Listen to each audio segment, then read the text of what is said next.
thoughts, opinions, and general overall shades thrown on High at 9 News are those of the individual speakers and not those of High at 9 News, its audience, or its advertisers. The statements made do not constitute medical, legal, or financial advice, and for advice tailored to your specific situation, please consult with a licensed professional.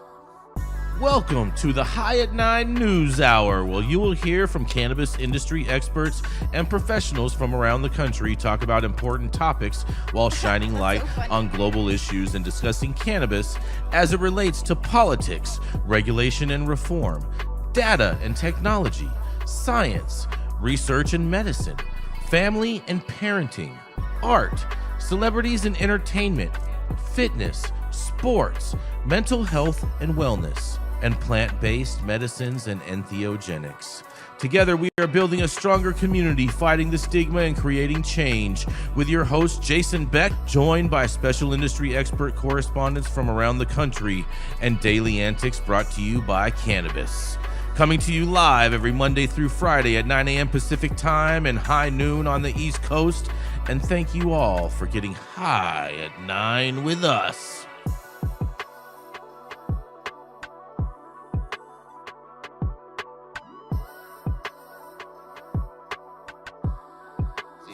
But I'll mute myself. Hold on. Let's see. Yes. Good morning, you guys. It is Monday, November 15th, and today is National Butter Day. National Butter Day? Butter Day? Yes. Yes. Yeah, Gary, that goes definitely through you. All right, I'm going to delete out and come back in. Okay. It's also National Homemade Bread Day. You can't have National Homemade Bread Day without having National Butter Day, I guess. National Butter and Homemade Bread Day. Homemade bread, yes. Can that be banana bread? It's doing it again. Weird. I don't know what kind of configurations you guys are doing with Discord, bro. You're saying it's me. Oh, you're back, Gary. I'm back, but are you saying I'm screwing up the audio? I think so. Yeah. No. Yeah. There's an echo coming through you. So you just got to mute when you're not talking. There you go. Perfect. All right. So echo now? You're good. You're good, Michael. You're good. It's also National Take a Hike Day.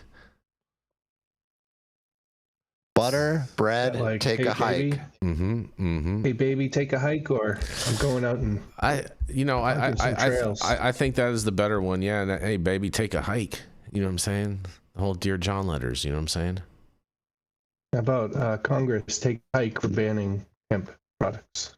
Oh, we know that that's just a temporary thing, Michael. That's not going to last that long. You think it's going to last long? No.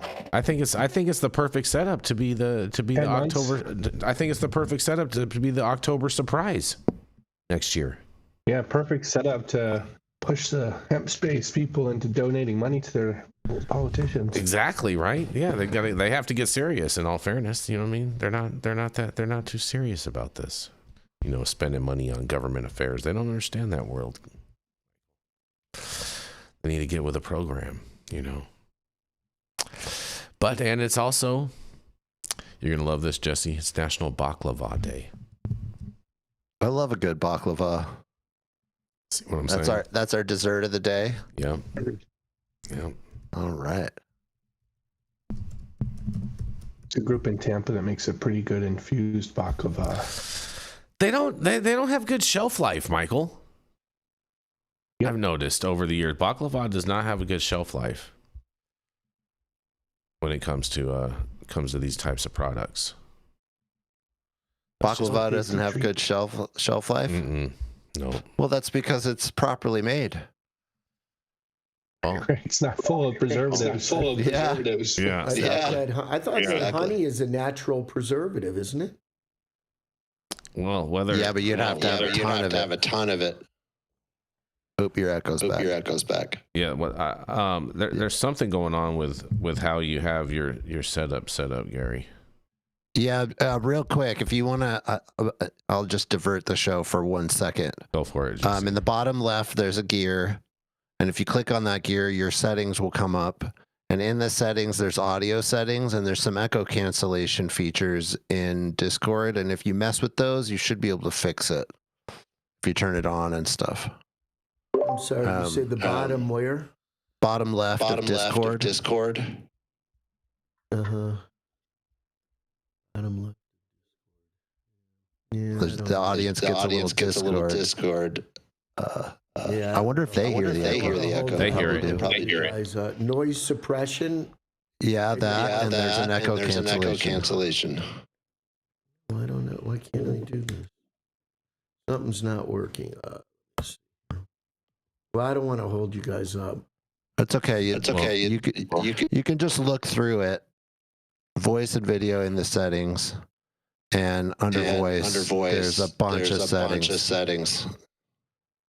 Oh, There's one under volume. Go down to voice processing and look at echo cancellation. Voice and video, voice isolation. Yep, voice and video. Voice and video. Yep. So is that just my beautiful voice? Discord cut through the noise. Oh, it's working now. Whatever. Yeah, did you turn it on? Yeah, he hit something. He hit something. Okay. Well, yes, perfect. There you go. Whatever you did, it's working. Yep. And thank you all for joining us and getting high at 9 with us. It's also high noon on the East Coast. And please remember to like, share, and subscribe to us on all social media platforms. You can look up above and down below to see exactly where we live on the internet. And we are live every Monday through Friday on YouTube, Rumble, Twitch, X, Instagram, Facebook, Kick, as well as on our very own website, www.high9news.com. So welcome to everyone joining us from any one of those platforms. And man, I have a great deal for you guys today. That's right. There's a green deal because apparently the New York City pot merchants can offer discounts on cannabis products now all of a sudden. I don't know why they couldn't in the past, but apparently now they can. These bargain prices come with a buzz, and the State Cannabis Control Board greenlit new advertising, packaging, and marketing rules Thursday, allowing licensed pot merchants to sell discounted products right in time for Black Friday, you guys. The rules say cannabis sellers can offer discounts, coupons, points-based reward systems, customer loyalty programs, and bundled discounts.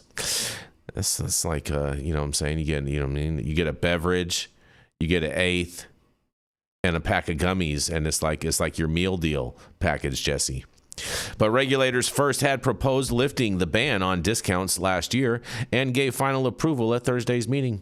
The weed dealers have been asking for such authority since the industry launched 3 years ago. They call them weed dealers. Discounted prices on cannabis gummies, oils, and flowered marijuana can now be offered to veterans, seniors, and young adults over 21, said Joyous Weed Dealers. That could mean buying 2 10-packs of pre-rolled joints for the price of 1, among other sales. In a quote, they say, "These changes pave the way for dispensaries to operate more like other retail sectors, enabling them to show appreciation for their customers, build loyalty, and differentiate themselves in a competitive market," said Empire Cannabis Manufacturing Alliance President Mac Huber. He thanked Governor Kathy Hochul and cannabis regulators for listening to the growing legal marijuana industry, and one operator said he intends to immediately offer discounts to veterans in honor of the just past Veterans Day. He says, "That's amazing. It's long overdue," said Robert Orduna, a military vet himself who runs the Cannabis Place in Middle Village, Queens. And he said his other cannabis store in New Jersey always had the authority to offer discounted sales on merchandise. And in a quote, they say, "These new rules normalize the cannabis industry, and it gives us the right that other businesses have to offer discounts," Orduna says. Well. New York, you can now get a discount on your weed. Apparently they gotta be able to offer some kind of discounts to be able to compete with all those little mom and pop shops operating across the little bodegas. Can't wait to hear what you guys have to say about this. Yeah, this is how it should always be. I mean, if you're operating a retail shop of any kind, you should be able to have the freedom to offer whatever discounts you want on whatever products to whichever audiences and whichever niche customers that you have. I'm so confused as to why this is even a story, as to why they all of a sudden just got this right. Like, to me, like, you operating as a business owner, you have the right to, make money off your products or not make money off your products. You're the one that's purchasing them. Well, lots of states have advertising rules that are pretty strict. Montana actually has some of the most strict advertising rules in the country for cannabis. Mm-hmm. So very familiar with the types of restrictions that there can be. Mm-hmm. And clearly New York had some of these restrictions in place, specifically around advertising deals. Mm-hmm. Right. So if you have a deal and you're trying to drive traffic to your store, that's a form of advertising, and they had a restriction on that, and it's good for them to lift it. Even though still, I'll always maintain that this regulated market is BS, and that it's like you still have a chain around your neck, but at least it's a little looser. Yeah.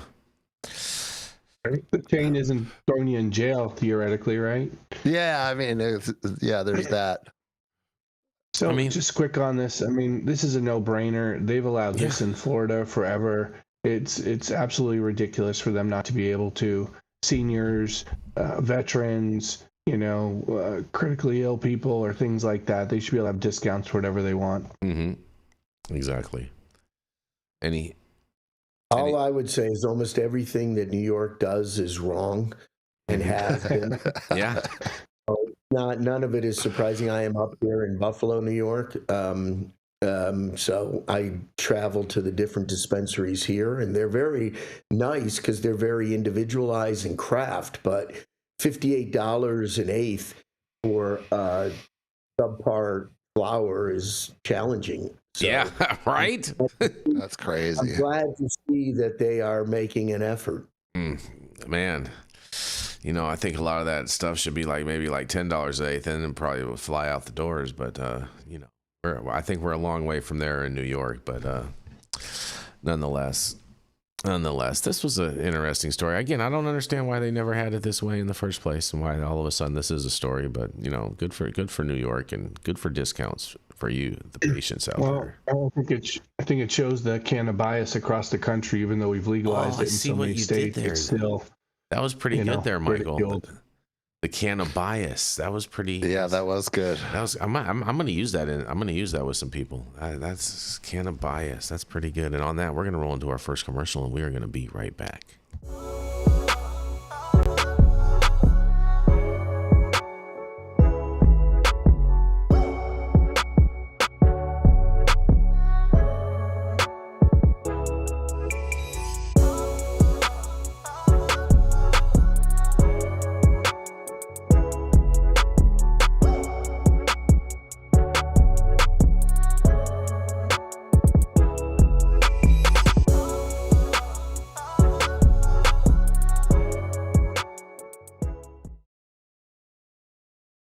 Almost doesn't make sense.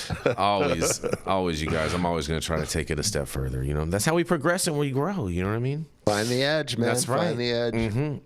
Now, I have this other story for you guys, and I feel like this is it's a wokey story, and that's kind of why I'm covering it. And I feel like our cannabis industry overall needs to, if we're going to report stuff, these outlets need to report it in truth form and not from their leftist ideology. All right, that's my thought, you guys, because let's hear it. They're saying that Trump's DOJ allows federal prosecutors to enforce simple cannabis possession crimes. The U.S. Attorney's Office of the District of Wyoming, you guys, says the Department of Justice rescinded previous guidance under Biden. I'm not sure what guidance Biden gave anybody, but okay. The Trump administration won't be giving Americans who possess personal amounts of cannabis a free pass, apparently directing U.S. district attorneys' offices to enforce federal prohibition laws. At least that's according to Darren Smith, the U.S. attorney for the District of Wyoming, who said on November 13th that his office notified federal law enforcement agencies in his jurisdiction to start rigorously prosecuting cannabis offenses occurring on federal land, such as in national parks. First of all, that's federal property, and that's always has been the case. So why all of a sudden that this is some new policy, I'm very confused about. But nonetheless, we're going to continue on. Smith's office indicated this policy change resulted from a September 29th memo from the U.S. Department of Justice, which he said rescinded the Biden-era guidance of taking a hands-off approach to simple cannabis possession offenses. I don't think there was ever a Biden-era any of this. That sounds to me like total ridiculousness, but nonetheless. Total BS. Total BS, right? Thank you, Michael. Yeah. Thank you. And it says, although Biden became the first president to issue categorical pardons to individuals convicted of simple use and possession of cannabis, his administration never provided guidance to the U.S. federal prosecutors related to the issue, at least not publicly. And again, I want to just throw in the fact that, yes, Biden didn't throw out this blanket pardon, but the reality of it is it didn't free anybody from prison or from jail. So this is kind of a whole bunch of BS, but nonetheless. But the Smith indicated that Trump's DOJ put the power back in his other U.S. attorney's hands. And it says, marijuana possession remains a federal crime in the United States, irrespective of varying state laws. Smith said in a press release, this detrimental effects of drugs on our society are undeniable, and I am committed to using every prosecutorial tool available to hold offenders accountable. Cannabis Business Times reached out to the Smith's office at the DOJ for a copy of the memo, and while the DOJ, under tutelage of U.S. Attorney General Pam Bondi, hasn't publicly released the September 29th memo, a spokesperson for Smith's office told WyoFile that the Trump administration believes cannabis use is a public safety hazard, and that the Wyoming District Office plans to enforce the law to ensure safety and security of the public within our jurisdiction. It's a whole bunch of gaslighting right there. This comes as President Donald J. Trump's administration continues to look at a proposed rule to reschedule cannabis to a Schedule III status under the Controlled Substances Act. And on August 11th, Trump told reporters at the White House that some people hate the whole concept of marijuana because it does bad for the children and it does bad for people that are older than children. But we're looking at reclassification.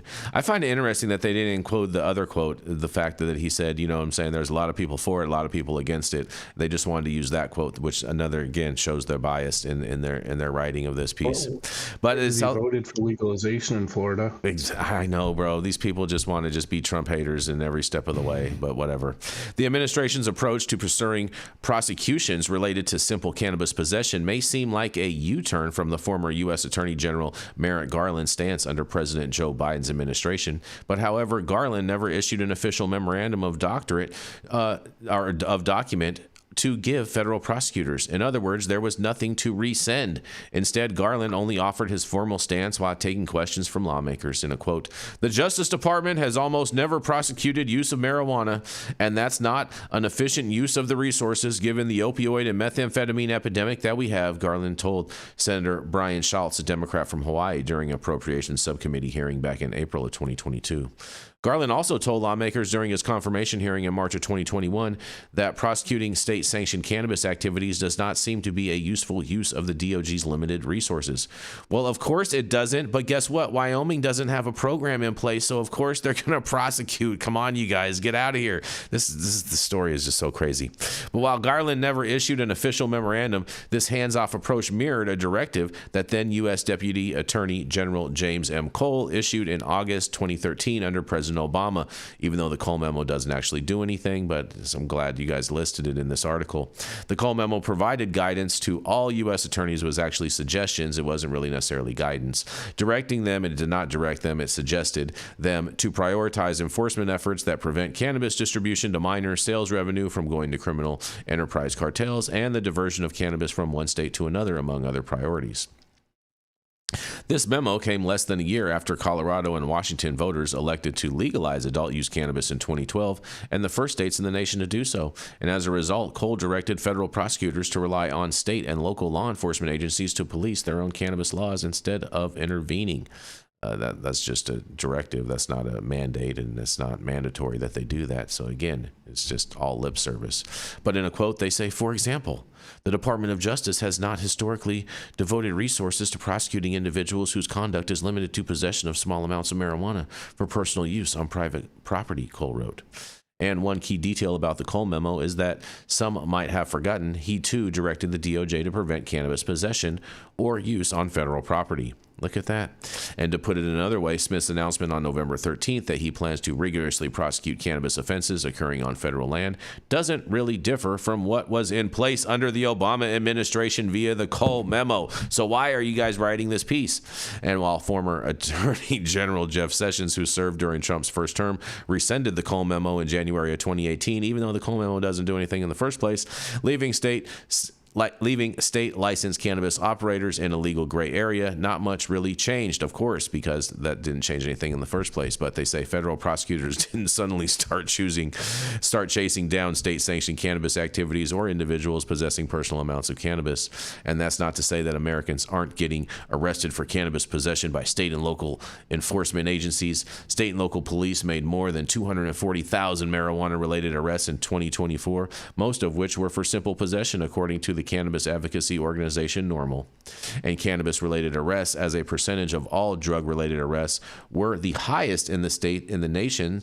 Least permissive cannabis laws, such as Louisiana with 58%, Iowa 54%, Nebraska 53%, Wisconsin 52%, and Idaho 52%, and Wyoming was at 42%. Well, of course, all of these states don't have programs in place. So, of course, these are going to be the highest states that are going to have the highest numbers. These guys, man, they sure do know how to gaslight you guys. But marijuana-related prosecutions remain the primary driver of the drug war enforcement in those states where cannabis remains criminalized, whereas with few exceptions, marijuana-related arrests fall precipitously in jurisdictions that legalize and regulate the adult use of cannabis markets. Well, duh. NORML's director Paul Armentano said in a blog earlier this month that although American support for cannabis legalization remains near an all-time high at 64% in 2025, according to a Gallup poll released earlier this month, that support is down 6 percentage points from 2023, mostly due to Republican support dwindling to a 10-year low of 40% under the Trump administration. And that drop comes despite Trump saying along the campaign trail in September of 2024 that as president, he would support states' rights to pass cannabis laws that work so well for their citizens, and that he'd work with Congress to pass safe banking legislation for state-authorized companies. And more than a year later, at least one U.S. attorney feels empowered by the Trump administration to take a sterner stance by enforcing federal prohibition laws. In the November 13th announcement from his office, Smith suggested that federal prosecutions will no longer be significantly curtailed by Biden-era cannabis policies. And the U.S. Attorney's Office for the District of Wyoming remains steadfast in its mission to uphold the rule of law, including the enforcement of federal statutes prohibiting the possession of marijuana and other controlled substances, according to Smith's office. And Wyoming is among a handful of states that have yet to legalize medical cannabis, and possessing any amount of cannabis is criminalized and punishable by jail time, including up to a year behind bars for 3 ounces or less. So don't get caught up in Wyoming with any trees. And I can't wait to hear what you guys have to say about this. Proper gaslighting on a Monday morning, you guys. Yeah, this is just this is almost comical. That's what right? I thought. That's why I could not cover this story. I was like, this is ridiculous that they're even putting this out there and just getting people all emotional. I find it really interesting that Marijuana Moment they reiterated this, because I just Googled it and I see that they reiterated it. Mm-hmm. And they should know better than to just pump a story like this. This is clearly just like how it's always been. Exactly. And Wyoming is still an illegal state. So, of course, the federal law trumps there. Haha. Yeah. And if you get arrested for weed in Wyoming, which it's also illegal in the state, exactly, they have every right to push that to the federal government, exactly, and you can be prosecuted by the feds. That's always been the case. It's always been the case. Exactly. It wasn't like all of a sudden Trump changed anything. Yeah. But they're saying that, and that's clearly not the way it is. And gaslighting is the right word. Yeah, this is proper. You know, I will say one thing that I haven't seen and I haven't looked for in the bill is whether or not it has a rider that it previously had protecting medical marijuana states and stuff like that, not allowing the DOJ to use any funds to prosecute states with legal medical marijuana laws. So that potentially could be a huge change from the previous budget bill, which, you know, has been through the courts and which determined that they could not do that anymore. So I don't know about that. And that would be the only way I think that they can get around with it. Otherwise, I think the article, like you guys were saying, is this nothing has changed as far as that goes. I mean, I had like a 70-year-old woman a few years ago get busted with a joint because she walked into a Social Security office and they, you know, checked her purse as she was walking in. She totally forgot she had it there. And she was a marijuana patient, I realize most federal possession charges are a ticket. It's more like a traffic ticket than it is like an arrest for simple possession in Florida. But what you're bringing up, Michael, is that it would affect legal states, right? Where Wyoming's an illegal state, so they don't have any protections. They never have. Exactly. Right? Yeah. And not to mention, even if you're in a legal state and you're on federal property, you don't have any protections because federal property is jurisdiction is under federal law. Yeah, don't go into the post office with weed, dude. In an illegal state, you're risking everything. You are. That's ironic because that's the best way to ship products. It is ironic. We're gonna take your word for that one, Gary. Allegedly. Oh man. Allegedly, the shipper of drugs in the country, right? USPS. Hey, that's what they, you know what I'm saying? That's what they specialize in. That is what they specialize. Any other thoughts on this, Gary? Well, the only thought I have is that it is. I think that you said it. It's BS. The FD&C Act has consistently said you can't infuse cannabinoids into food and beverage, and that's a law, and that has never been changed, and that has never been enforced, and it's being done all over the country. Some state marijuana laws say that doesn't apply to products that are legal in our state, but the reality is that's an example of something that has never changed. And given what happened last week, I just don't think we have any idea what's going to go on in terms of cannabis, hemp, marijuana regulation. I think that Trump changes his mind regularly on this subject, and it's not clear to me where we're going to head. And it's a shame because we're not making progress. We're going backwards. Well, you know what? This is my kind of thing. You know, they did reference that they heard this from someone in the Trump White House that Trump's not good with weed and this and that. And it's like, you know, you get all this different cross messaging from these different members of the administration. And it's like, you know, some members will be like, yeah, he's on board. We're going to move it to Schedule 3. And then you get other members of the administration that say, oh, no, this isn't going to happen. And this and that. And so I think the general public gets very confused. You know what I'm saying? Overall, I mean, it's already hard enough for you know what I'm saying, a lot of Americans to understand Trumpism and understand Trump language, which is something I happen to specialize in translating, you know what I'm saying, Trumpisms to people on a regular basis. But, you know, I think a lot of people get confused by that, and it doesn't help when there's, you know, these active prohibitionists that are inside of the White House that are close to the president that are stating that this is the case, even though that everybody knows that there's a movement pushing towards Schedule 3 and pushing towards, you know, greater cannabis reforms within this administration. And so they need to just back their things up for a minute. I mean, I could say, you know, my son wrote an article about this a couple of weeks ago. Yeah, we covered it here. Yeah. And Gabriel did speak to senior people in the White House.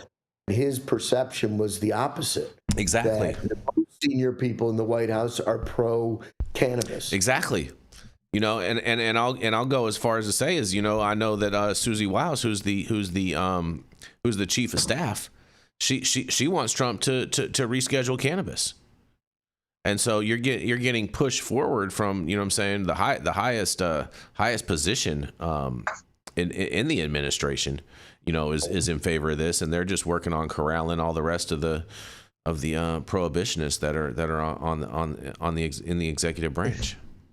Were you going to say something, Michael? I think some of these opinions on Trump are coming about, you know, maybe because of his overall stance on drugs, what he's doing after the cartels, his personal opinions on sort of substance abuse in general. You know, he's not really a drinker or smoker or anything of that nature. But that's, I think, a different, you know, question than whether or not his you know, he's moving forward with rescheduling or, you know, doing the right thing and, just age gating cannabis and otherwise legalizing it and letting the free market deal with it. Yeah. Fair. I also think that there's a key line in this article where it said that a staffer of this district attorney from Wyoming said this. Mm-hmm. And you're pulling this story from some staffer that is claiming to speak on behalf of the Trump administration. Seems like quite the stretch. Exactly. But these news publications, they want to put out whatever they can to make Trump look like the bad guy constantly, and that's the name of their agenda. And it's real sad because it's very misleading that they want to invoke their own personal feelings in regards with trying to sway public opinion. It's very unfortunate. And well, on that, we're going to keep this train rolling, and we're going to roll right into Michael Minardi. Michael Minardi is an attorney out in the great red state of Florida. He specializes in cannabis law, cannabis business, hemp, and of course, keeping people out of jail. He's been working with cannabis advocates and industry pioneers for the last 20 years, and you can find him at his very own law office at the law office of none other than Michael Minardi. Good morning to everyone on the West Coast, and happy high noon to everyone on the East Coast. Yeah. So, Georgia East Coast in here. Georgia medical marijuana regulators approve new dispensary license as more patients register for programs. The Georgia Access to Medical Cannabis Commission approved a new dispensing license Wednesday, bringing the total statewide to 19, following a major patient enrollment threshold that triggered expansion under state law. The Commission's Executive Director, Andrew Turnage, said the program surpassed the 25,000 active patients mark some time ago, which allowed the Commission to approve the additional licenses. The Commission voted to unanimously issue a dispensing license to FFG Holdings, Georgia Holdings, for a location in Atlanta. The company was the only applicant. I'm really kind of surprised, though. I always like to share the update as it relates to the number of patients registered because we will likely be opening an application opportunity for our production licenses, and that means more access for patients, Turnage said to Commission. The program is also on track to approve additional licenses, with the number of active patients now at 33,000, tracking towards the 35,000 threshold. The law allows the Commission to additional licenses after each increase of 10,000 patients after the 25,000 marker. But despite some progress, the public comment period was dominated by urgent and frustrated statements from speakers who said the program's framework is restrictive and limits access and effectiveness. The main complaints focused on the product limitations and the strict qualifying conditions, with patients, advocates, and other members of the public calling for changes that would require legislative action. Georgia's program, which was created a decade ago, limits participants to patients with certain conditions, cancer, or seizure disorders, but for several of the conditions, state law requires the diagnosis to be severe or end stage. Lawmakers have considered expanding the program in recent years, and a House study is currently examining Georgia's medical marijuana policies. Dr. Alexander, a medical director at US 420 Doc, an online service providing medical card evaluations, that Georgia's low THC oil program lacks the effective delivery methods to adequately treat patients with complex conditions. The program is not a compassionate program, he said, and currently prohibited methods such as smoking inhalation could help patients with conditions with sudden onset of symptoms like PTSD.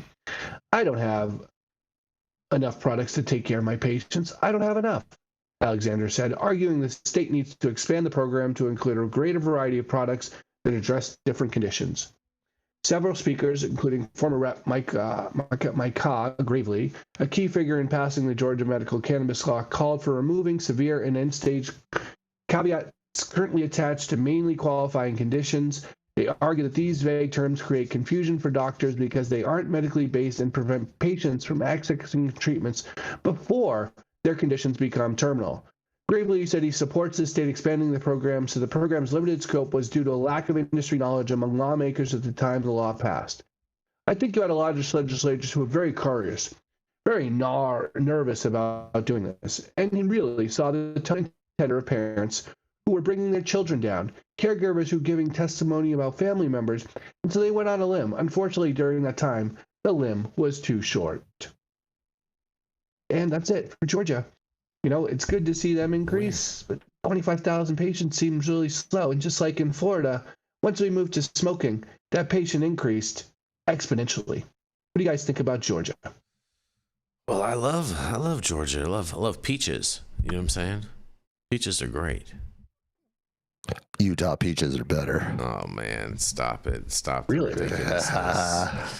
But this is the thing is, of course, they have a minimal amount of patients because they have a minimal amount of products. It hasn't gone full blown medical there. It's very pharmaceutical-ish type, almost similar to like Germany's rules. Like they're not allowing any flour. You know what I'm saying? It's all manufactured products grades. You know what I'm saying? Tinctures, capsules, salves, that type of thing. And so it's not surprising to me that they, you know what I'm saying, that they have a low threshold. And I don't think it's like just that easy to get a recommendation in Georgia either in the first place. They only have certain conditions that you can obtain it for. And I'm sure that there's a small number of doctors that are actually writing these things in the first place. So it's not like you can just like go to your doctor and get one of these things. Well, at least we know the next 362 days you can get anything you want through the hemp program. You can get anything you want from the hemp program. And again, I'm going to, you know what I'm saying? I think that's going to be our October surprise, you guys. I think that's going to be the October surprise next October. So I wouldn't worry about that year deadline too much. And at the same time, I think there'll be a number of people. Yeah, and at the same time, I mean, there's a number of people from the cannabis world who didn't care about breaking the law in the first place. And so at the same time, I don't see why all of a sudden that if this does become illegal, that there still aren't going to be the ability to do direct to consumer for a whole host of these products either. It's not like people are just going to all of a sudden just pack up and stop. Well, I didn't see anything now that we're moving on from, I didn't see anything in the appropriations bill where they put a war chest for enforcement, because that's what they would need to deal with what you just described, Jason. Mm-hmm. Yep, exactly. They would need some budgetary allocation for that, unless they intend on funding it all through asset forfeiture, which also could possibly be their method of, you go after a few of the big companies, you know what I'm saying, stockpile, seize their bank accounts and whatnot. But, Would that money just already be included in the DEA's already operating budget? Well, that's what I'm saying. They would have some in their operating budget that they would be able to expense, but as far as that, they wouldn't have like a certain allocated budget for enforcement on these types of crimes like they do. Like, they get fentanyl allocations for, you know what I'm saying, enhanced enforcement and different things like that. But yes, they have a general overall budget. The DEA doesn't do anything now. Again, for norm. I mean, yeah, if you're bringing in boatloads of flour from Mexico or something, but they're not. The DEA is not very active, as far as I understand, in terms of today. I agree with you on that, but the DEA was surprisingly just at a store raid that we had in Florida, Tallahassee right? area, Yeah, in Tallahassee. St. Joe. Yep. Mm-hmm. And that was a hemp store. Mm-hmm. And they were involved in the raid of that store for the THCA flower stuff, it seemed like. No charges have been filed yet or anything. And the city tried to do an injunction against them, which we got thrown out on Friday. Mm-hmm. But I was surprised to see the DEA involved there. And it was, I guess, seemingly multiple DEA involvement agents, not just, in typical situations where I see drug busts. Almost all agencies throughout the state, right, have a resident DEA agent who switches hats if he feels like he needs to. Mm-hmm. In most of the cases, I've up to 100 pounds where there's DEA agent on board. I haven't seen any federal involvement in any of that, and they're not touching. And you can speak to this too. I am aware too that a lot of times what will happen is that if a local agency is going in to seize to make an arrest and seize things, they sometimes will hire an off-duty DEA agent to escort them on the raid. So then, therefore, the threshold of what they are able to seize is raised.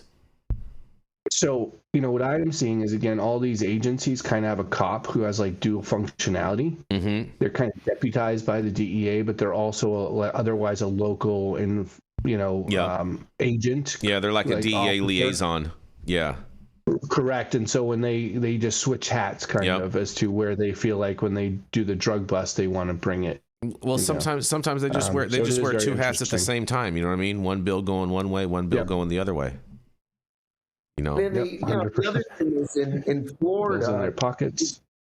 In Florida, THCA flower was deemed not to be legal under state law, and the FDAX has been trying to enforce that in smoke shops for about 6 to 8 months.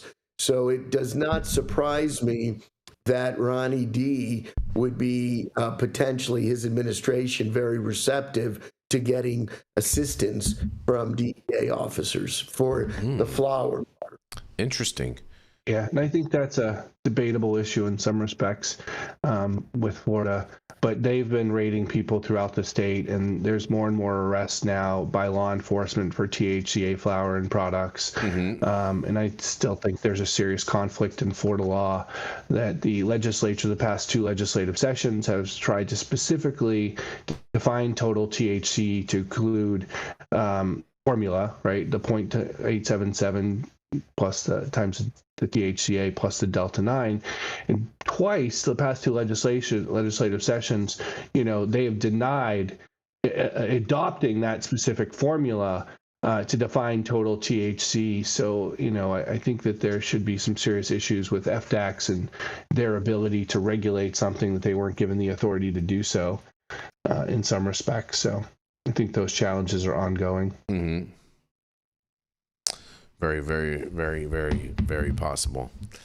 Any other final thoughts, you guys, before we move on from this? All right, seeing none. On that note, we're going to roll into our next commercial, and we are going to be right back. Every legend has a humble beginning. In world news, leaders are gathering today for the annual summit. I want to tell you something, Che. The government is watching us through the television. Oh, John. Look, right there. They're trying to hack into my TV box. We're still not able to hack into the TV box, sir. Ha! But they can't. I've rebuilt the entire electronic system, and it sends and receives signals through quantum phase space. They'll never get in. Engage target. In other news, local authorities are investigating a series of strange atmospheric phenomena reported by residents. Ma'am, we're with the federal government. We need to ask you some questions. John? Is there a problem? We've been trying to penetrate your TV box for over 6 months. I told you they were trying to watch us through the TV, but you didn't believe me. We can't get in, and to be frank, we have no idea what you've created. Yeah, that's the point. It's called privacy. You know what the Fourth Amendment guarantees? All we know is that we can't get inside. We want to know if you can create one for us. QUX. Even the government wants one. Second. And we're back, you guys. Stop whatever you're doing. Make sure you smash that like button. I know we'll appreciate it. You'll appreciate it. And YouTube will appreciate it. Also, make sure you subscribe to the channel if you're not subscribed already. And all of the articles that we cover on today's show, you can read directly on our website at www.high9news.com. Introducing QUX Pay, or simply the Pay app.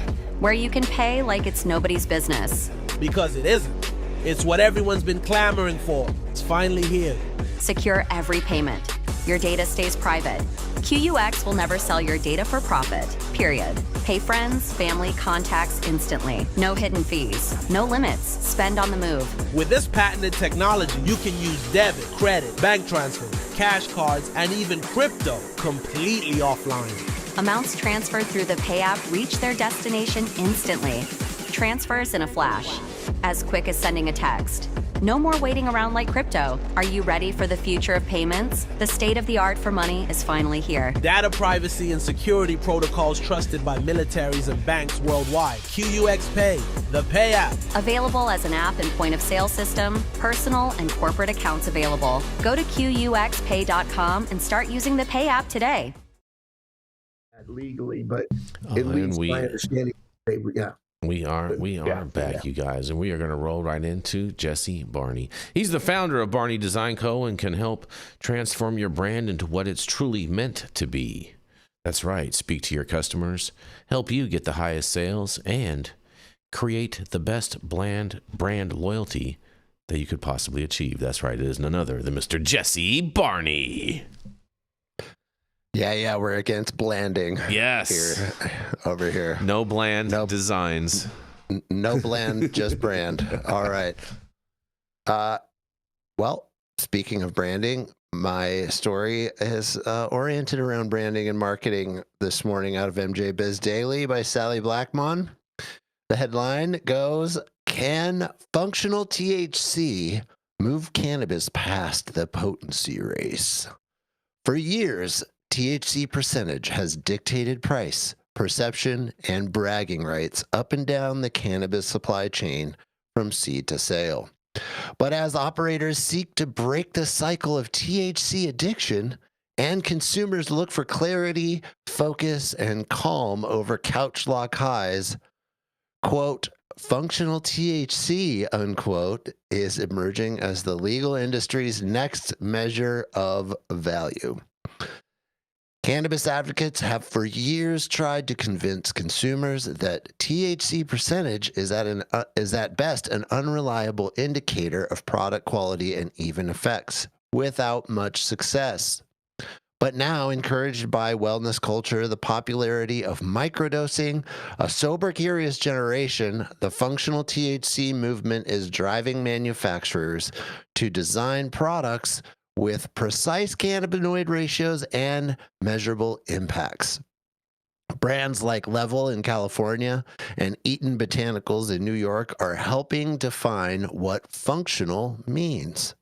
Demand for effect-driven products has continued to rise, says Chris Emerson, CEO of Level, an edibles company that markets tablets for specific activities like even gaming.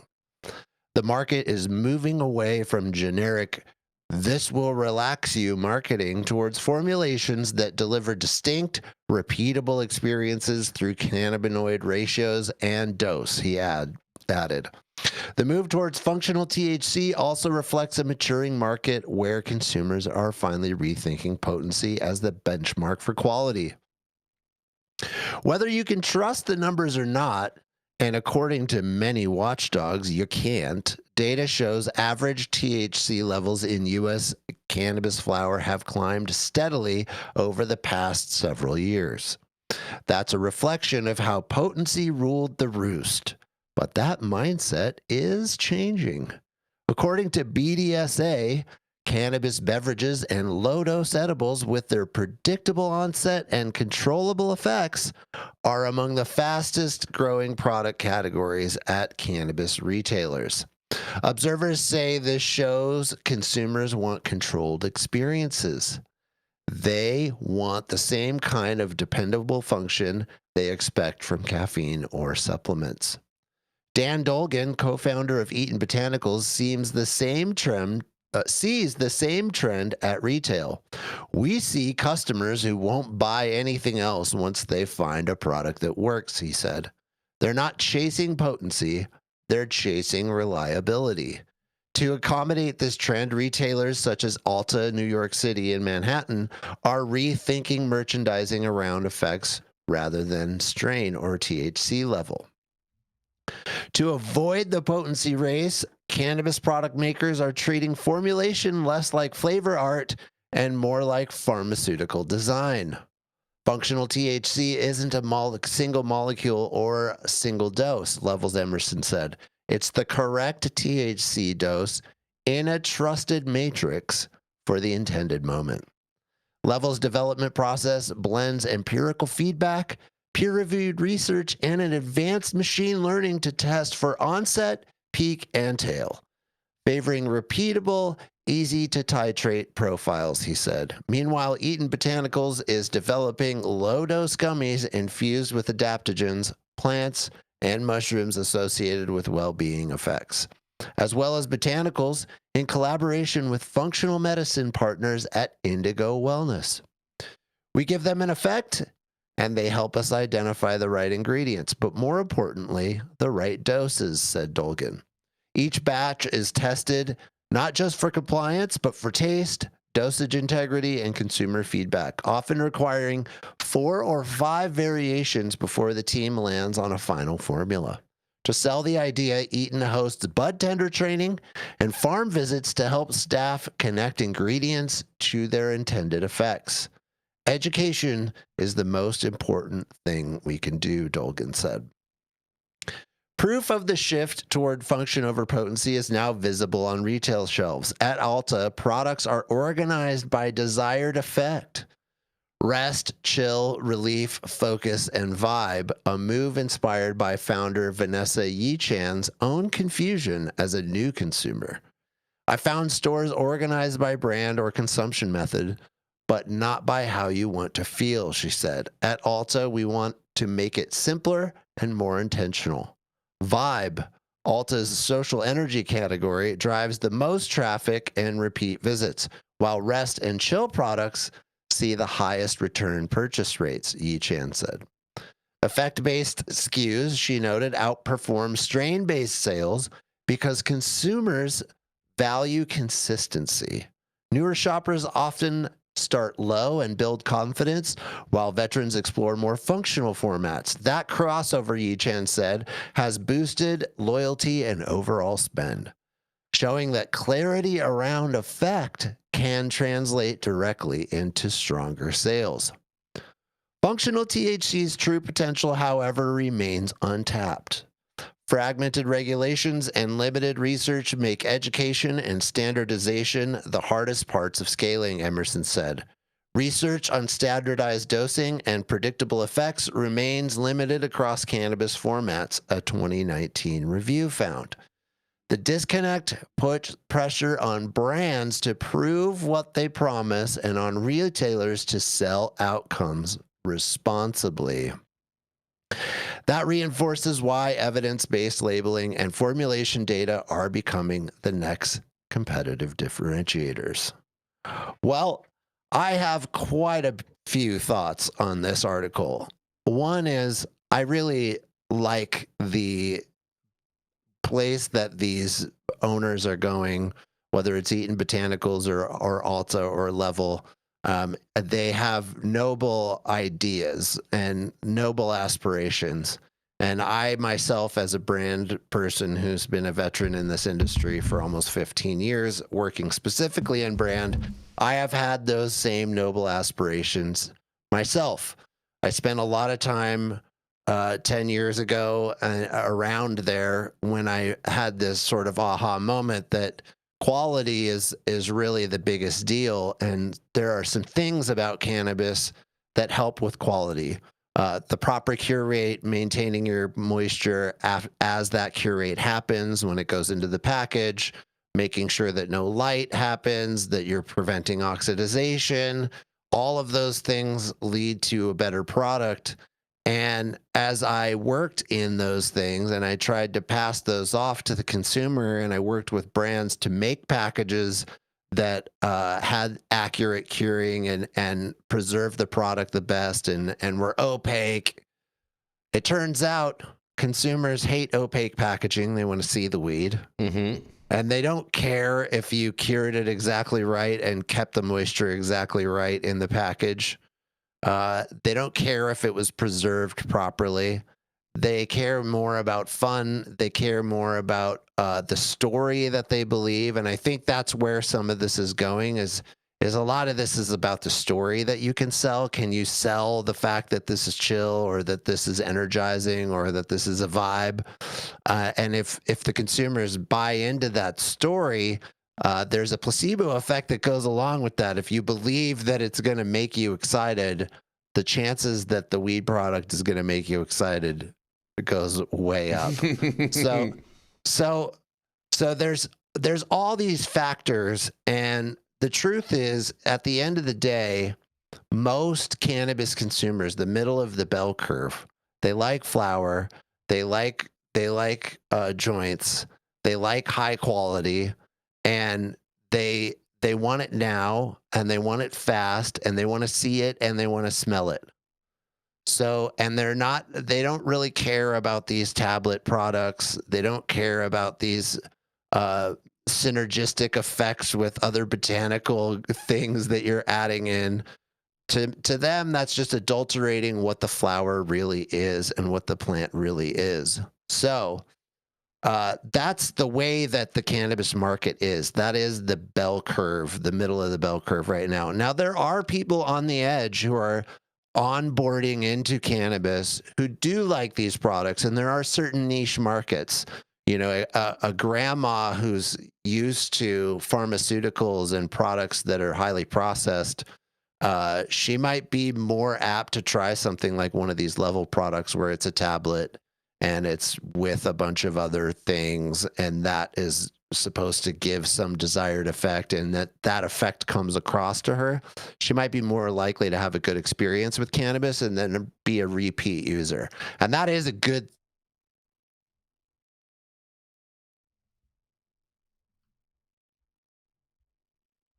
What happened to Jesse? I thought that was just me. No. Jesse froze on us. That was so weird. I think he must have taken some of those tablets. Yeah, he must have, Thing. All of a sudden, he's Elsa. Used the cannabis. Jesse, you're Elsa. Can you hear me? Yeah, you're Elsa on us. You're Elsing on us, Jesse. You keep freezing. Weird. Weird. Yeah, I don't know. You know, must be something in the air out in Washington.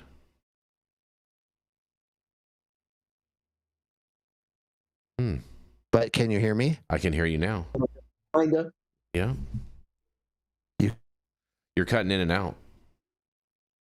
And it sounds like it's like your internet as opposed to like a technical. Can't hear me. Sounds like an internet problem as opposed to a technical problem. Yeah, he's frozen on my screen. Yeah.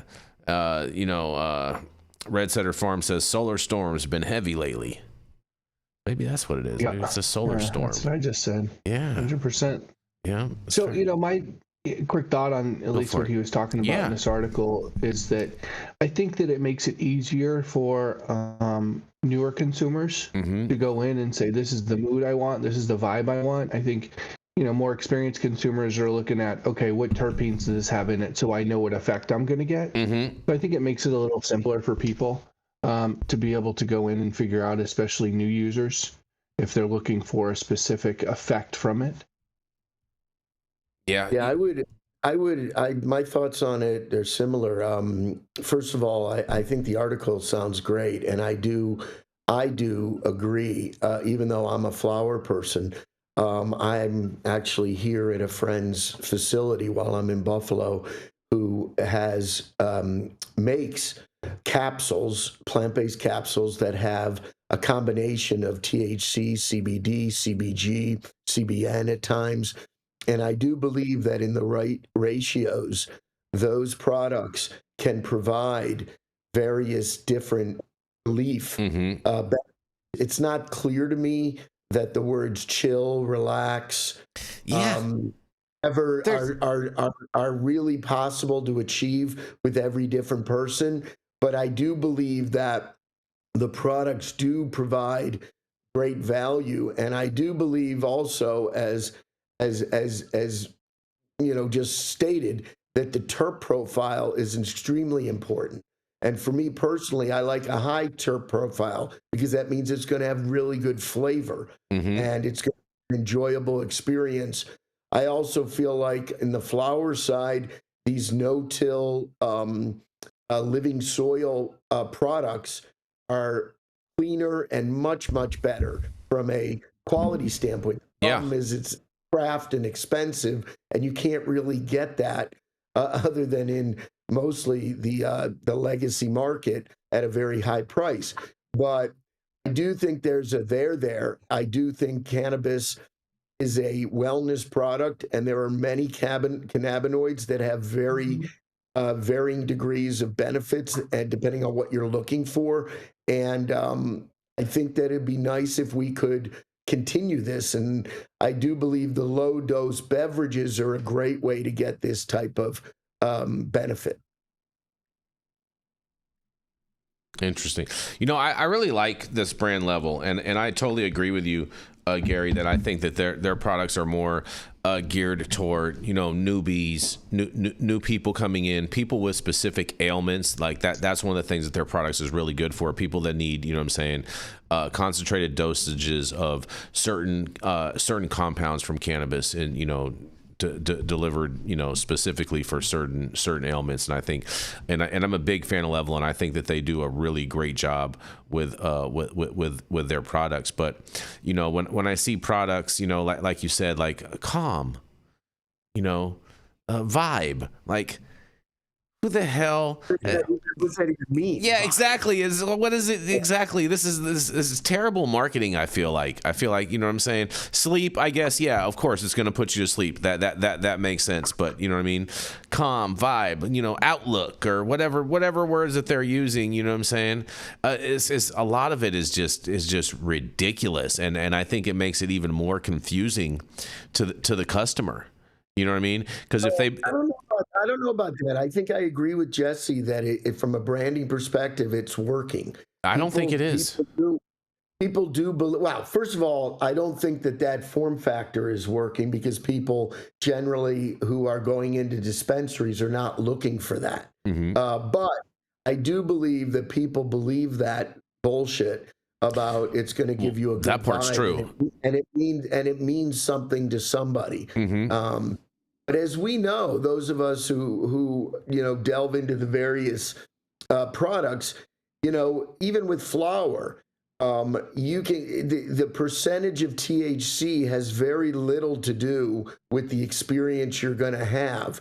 The other elements are really going to guide that, because all the flower is going to get you high, but some of the highs are going to be very racy and very uncomfortable and covered with paranoia, which the terps can proliferate for. Yep. So it really becomes a really personal preference, and I'm not sure that any of those words, vibes, calm, sleep, Gary, can be universal. Gary, right? you know what? You know, they always come out with all these words and whatnot, and I think a majority of them are stupid. But you know what's one word that they should have used that I haven't seen on any product? Appetite. Appetite. Mm-hmm. Yes, that they'll all do that, other than if they're high in THC. They need to just market some of these products as Appetite and just call it a day. You know what I mean? Because like the cool, the calm, the vibe, the chill, it's all bullshit. It's all bullshit. Yeah, that's marketing. Marketing can be bullshit. It's all bullshit. Right? It's all bullshit, and it's misleading, yeah, because if they don't have that, if they don't have that experience, they're not going to come back as a return customer. Right. Well, I didn't. According to that article, I didn't feel a good vibe. Yeah, exactly.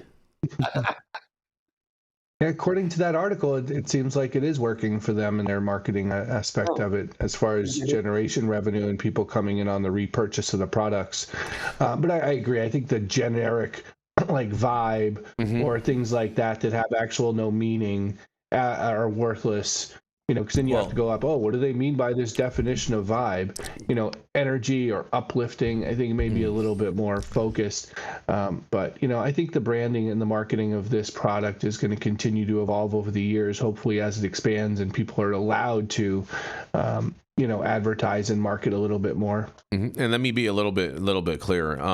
You know, I'm not referring to the branding of this in particular product as far as Level, because Level is formulated with these different compounds. It's more of a formulation based product. I'm referring to, you know, when people have flower and they want to call it calm and chill and put it on their packaging of their flower or of their concentrates and things like that, and try to say like, oh, this is going to make you feel this way and this is going to make you feel this way. way. That's all total BS to me. You know what I'm saying? The formulated products, I think there is a little bit more science there in relation to how with these products in regards with the different compounds that they mix in to create different effects. That's a very different type of thing because that's based off the chemistry of your brain and whatnot. And your overall body. So I just want to make sure that that's a little clear. I don't want people to get confused by that. All right, well, fair enough. And on that, we're going to roll into our final commercial, and we are going to be right back. And hopefully Jesse's internet gets totally repaired. I just ordered the summertime strawberry salad when added steak on top here at Anna's. Make sure you do the same thing too next time you're in downtown Long Beach. Come on down and check out Anna's joint on the 400 block of Pine Street.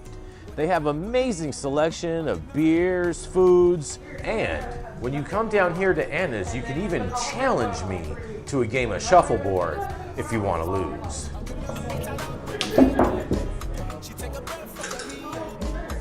Did you get that? So, next time you're in downtown Long Beach on Pine Avenue, make sure you stop by Anna's Joint on the 400 block. Not only do they have Anna's Joint, this restaurant and bar, but they also have the amazing deli next door, and then next door to that, they have a very exotic flower shop. You may want to stop by and say hi.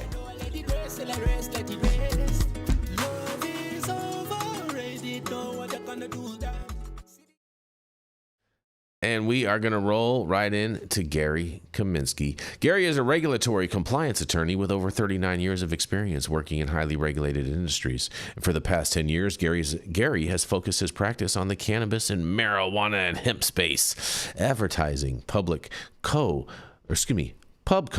multi-state operators, hemp beverage manufacturers, and other participants in the cannabis supply chain. Prior to that, Gary was an SEC enforcement attorney, in-house counsel for proprietary trading firms and broker-dealers, and a principal at several hedge funds. Gary's expertise is in developing, implementing, and maintaining regulatory enterprise risk management systems to mitigate lapses that can cause disruption to clients' businesses. It is none other than Mr. Gark Kaminsky. Well, it's a Buffalo Bills victory Monday. Yeah. So you guys are excited out there, bro. You guys were turning up last night, I was seeing. We tried. Yeah. We don't have any defense, but when you score 44 points, you win usually. So, yeah. Well, my buddy Rod Kite, who we all know. Much love to Rod, yes. Going to be on the clock now for 362 days or whatever we're in because he is the oracle of hemp. And he just wrote an article, Congress just killed hemp, now what? The anti-hemp lobby scored an overwhelming victory yesterday when the U.S. House of Representatives voted in favor of a funding package called a continuing resolution that includes a new and more restrictive definition of hemp and significant prohibitions on hemp and hemp products. Despite vigorous advocacy for hemp by Senator Rand Paul, shout out to him, thank you, Senator Paul, the anti-hemp provisions made it into law. Congress enacted a THC ban that goes well beyond THC to strike a lethal blow to the entire hemp industry, including CBD. This article discusses the changes that CR makes to hemp and how the changes will impact the hemp industry and what we anticipate to be the next steps.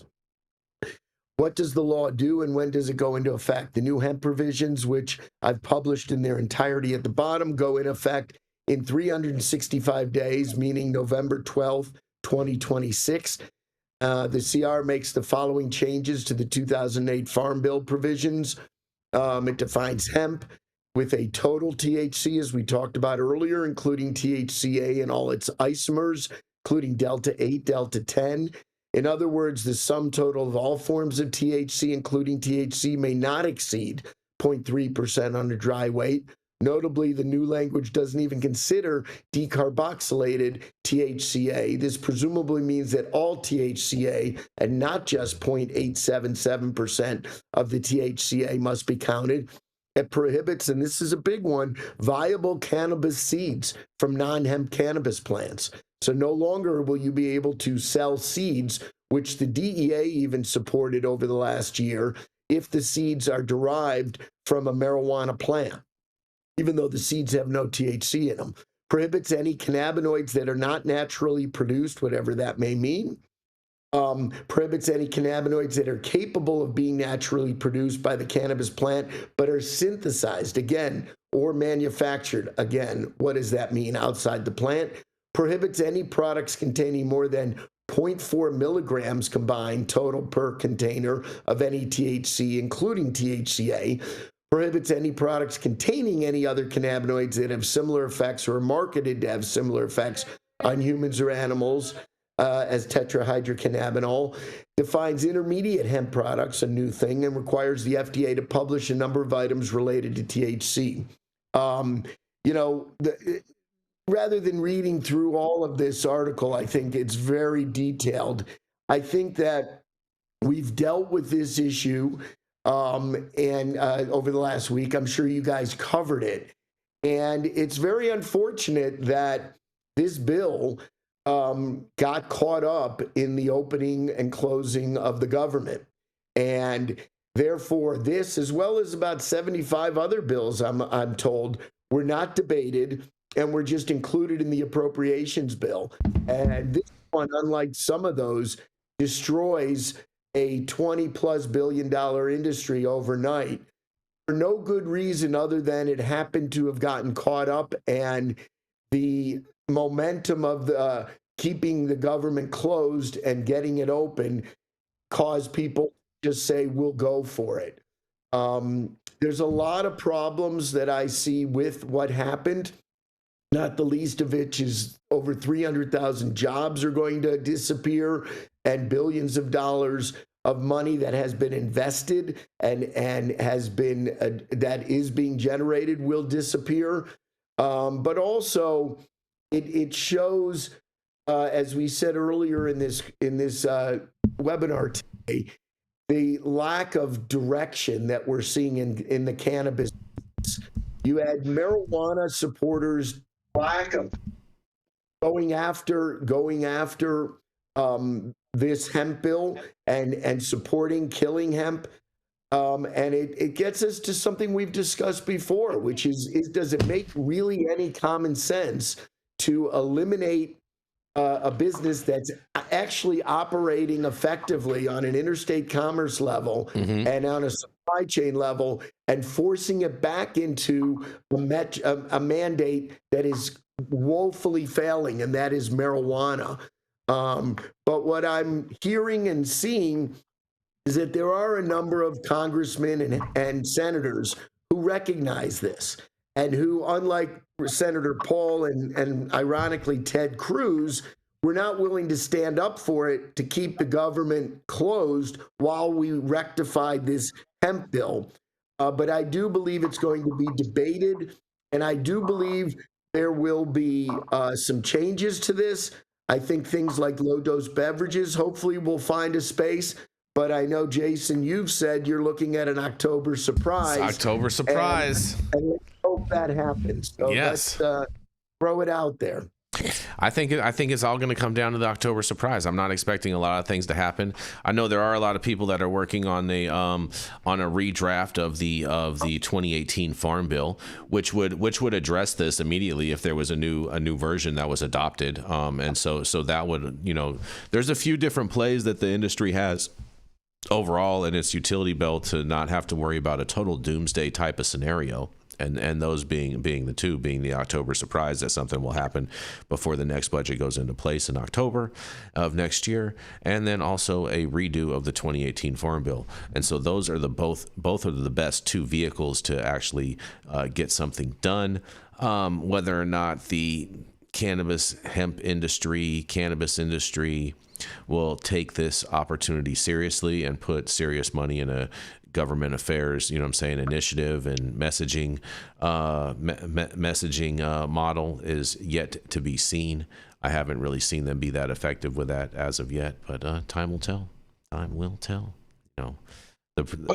And I guess the question, when you say the cannabis industry putting money in, the question is which part of the cannabis industry? Because I think we potentially have two diametrically opposed. Well, that's part of the problem groups in the cannabis industry, right? The hemp and the medical marijuana treatment centers. That's exactly right. Part of the problem of what I've outlined, Michael, is because oftentimes when I've talked with numerous people on Capitol Hill in regards to this, it's like, hey, you cannabis industry, you guys need to figure out what you guys want, because you have this group saying this, you have that group saying that, and you guys are talking out of both sides of your ass.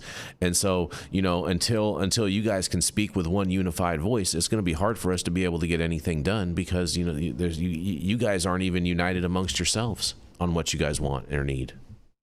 Well, right. And so I think fundamentally it comes down to, when you're talking about the money push, right? Who's going to be the side of that industry? Because I don't think that they're going to come together. I don't think the MMTCs want anything near what we have in the hemp space in those types of businesses and the amount of businesses to be operating. And I also, don't think that the question is, I guess, is those two things going to be wrapped up in the rescheduling? Well, right. So are they going to combine the well, that's the third vehicle. Exclude hemp, put everything.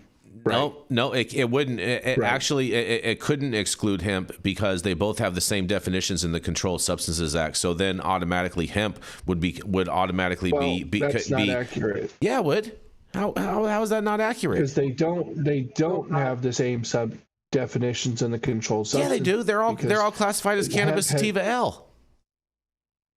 Okay, but hemp has been specifically excluded from the Controlled Substance Act. So like the way it is written in Florida is it's cannabis is this and this and this and this, but it's not medical marijuana and it's not hemp. Yes, but Michael, so it is no longer in the Controlled Substance Act. But I would argue that I would argue that it actually is in the Controlled Substances Act, because the only exemption is for anything that tests below the 0.3% THC ratio. That's the only differentiator as far as what is exempt as hemp.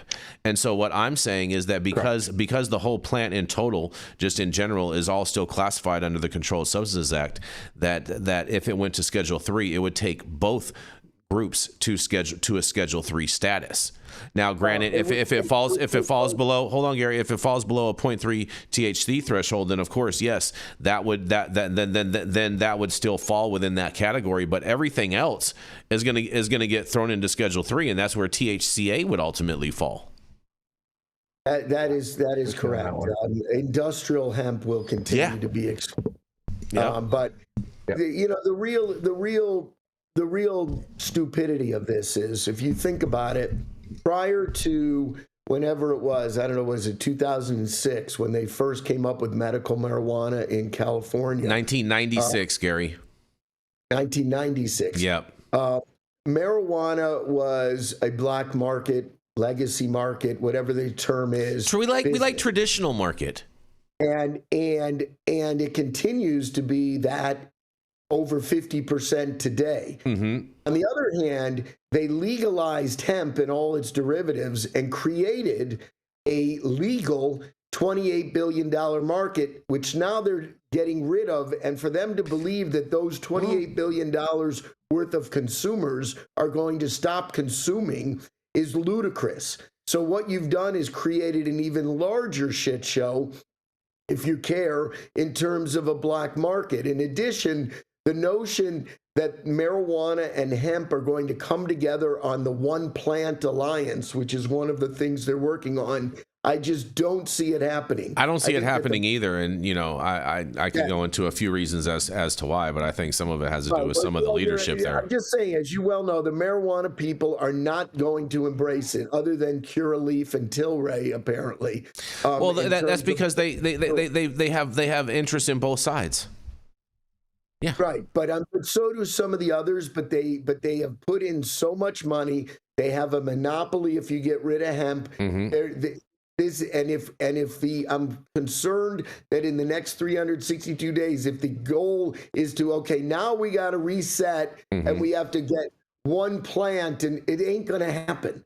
And particularly given what we just started this session on in terms of reading the tea leaves of what Trump's doing. I just don't think it. I think you have to pick and choose, and I think low-dose beverages is a viable pick and choice for a hemp product that could potentially be put into the 3-tier alcohol beverage model, but I do not see gummies and certainly not THCA flower and all the other hemp products succeeding in the next year.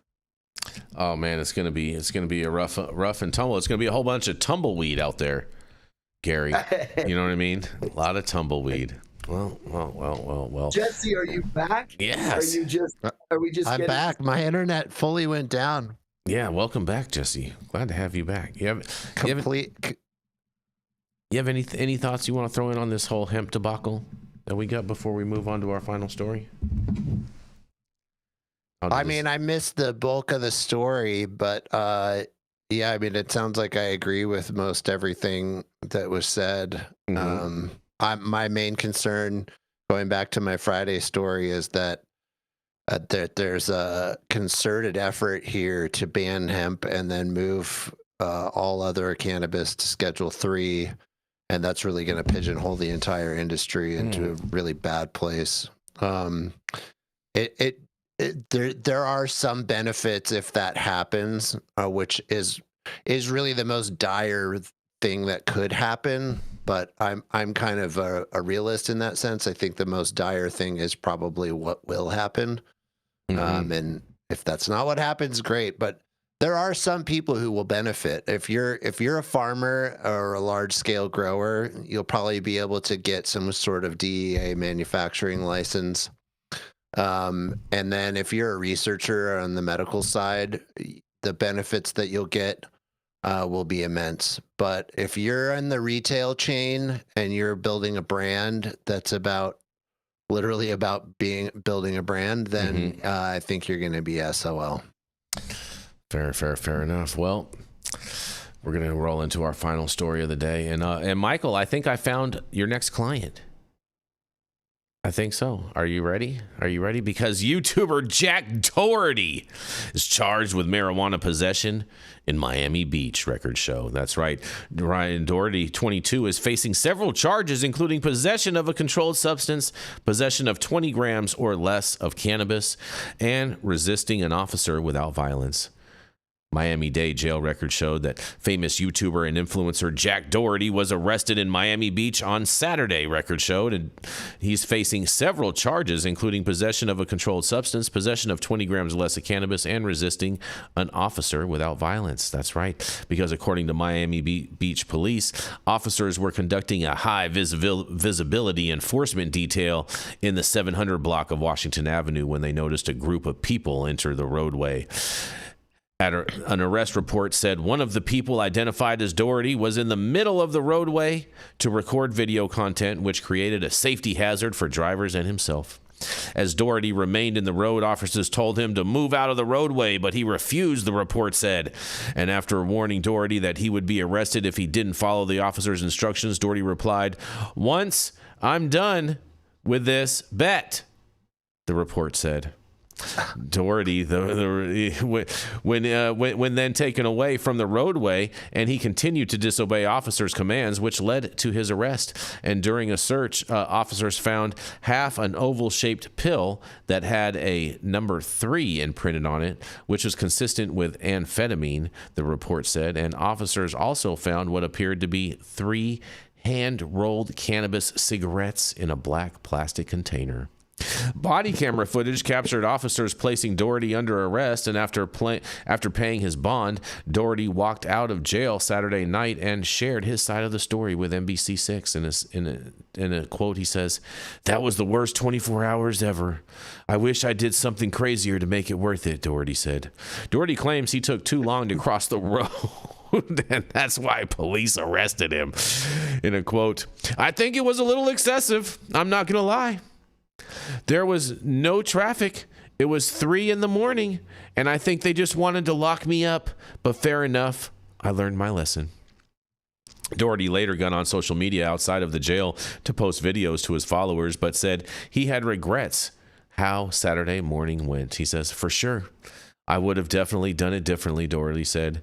And Doherty is no stranger to South Florida because in June 2024, Davie police responded to a swatting call at Doherty's Southwest Ranch's home, and body camera footage captured officers arriving at the front of the home and encountering Doherty's head of security inside the gate, and they seemed to already know that the call was bogus.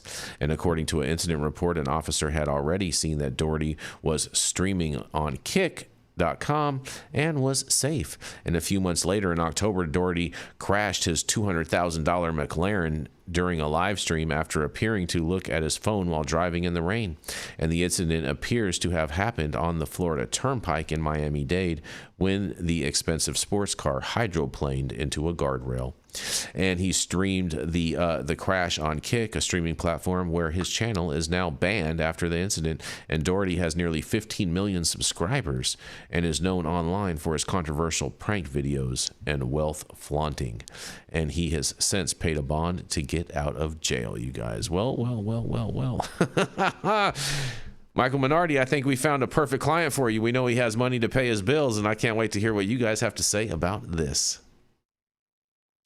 Miami, that's such a joke and a waste of their time. That'll be like a withholding court cost or thrown out or letter or something for that. But there's no real damages to this kid for this thing. But he had three marijuana joints. That's possession with intent to sell. That's separately individually packaged. Definitely in Miami. They'll take a half a pound and they'll drop it down to under 20 grams. Mm-hmm. Jason, have you ever seen Jack Doherty? I recognize the name. Do you know what he's all about? I recognize the name, but I'm not pulling anything up in my head. But I know that I have seen him. Hold on, let me up another window and let me see.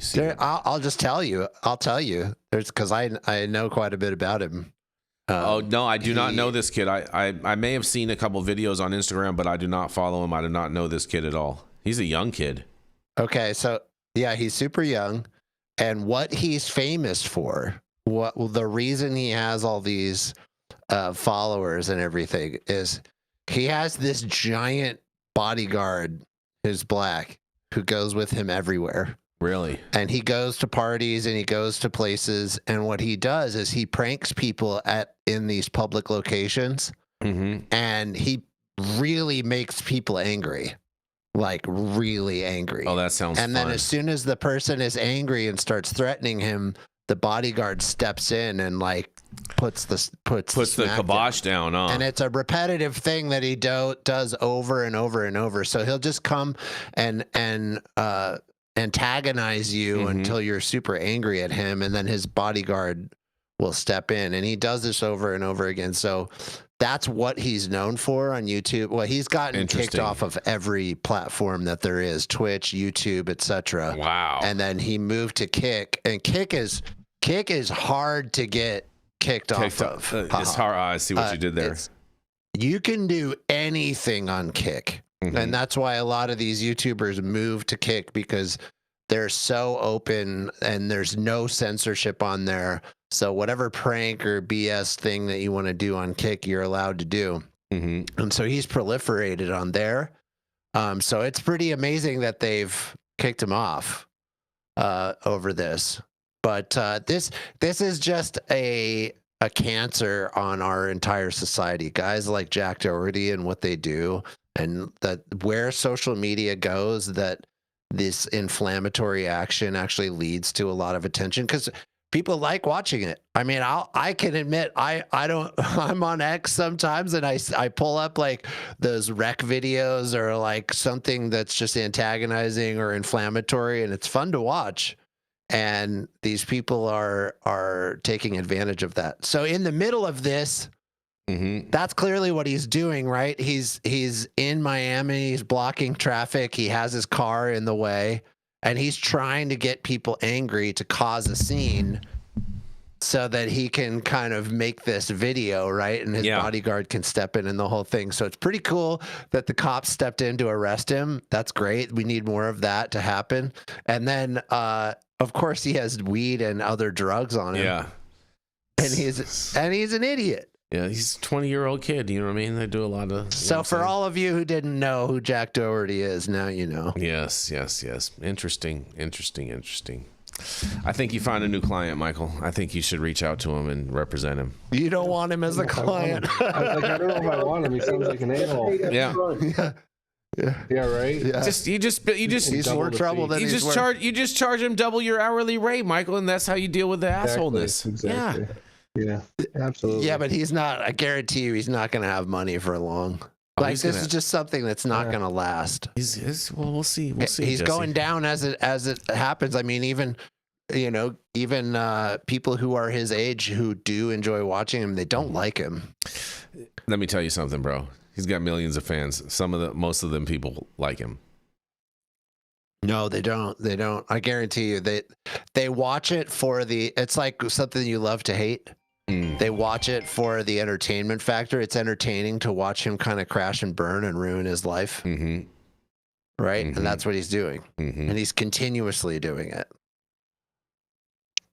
Well, either way, it's a waste of law enforcement time for 3 joints and a pill and someone in a clear road stopping for a little too long for an officer to waste our taxpayer dollars on. Either way. Exactly. Well, that's what he does. That's his whole shtick, is wasting people's time and energy. Mm-hmm. And anyways, he thinks it's funny. It is funny. It's cute. And thank you all for joining us and getting high at 9 with us every Monday through Friday at 9 a.m. Pacific and high noon on the East Coast. And big shout out to our audience and supporters for tuning in daily and listening to the insanity that is the developing cannabis industry. Huge thank you to Catalyst for helping us keep the lights on over here, and thank you to our correspondents for being absolutely amazing.